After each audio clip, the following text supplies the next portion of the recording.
Saviez-vous que les villes du Moyen Âge en Occident sont souvent la continuité d'une ville antique?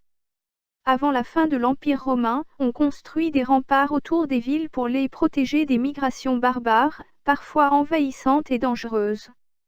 Après la chute de l'Empire, la population urbaine diminue et on se place sous la protection d'un évêque. C'est à partir de l'an 1000 que la croissance démographique et l'essor du commerce entraînent la renaissance des villes et leur essor.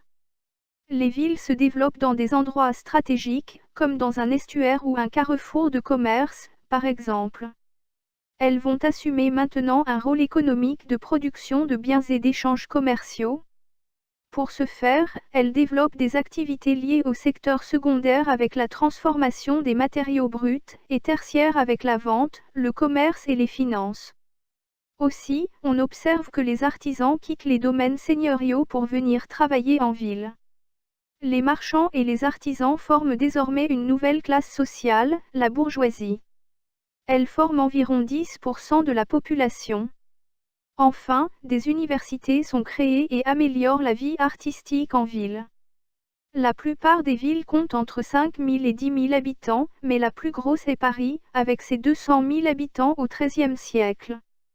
La ville est habituellement organisée autour d'une cathédrale ou du château, protégée par les remparts. La population des villes explose et le bourg fortifié devient trop étroit.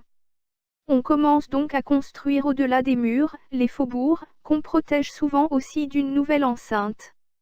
Par contre, les villes doivent faire face à des problèmes d'hygiène, absence d'égouts, maladies, rats, et bien d'autres. Voilà une histoire des villes médiévales occidentales. Merci de vous abonner à cette chaîne.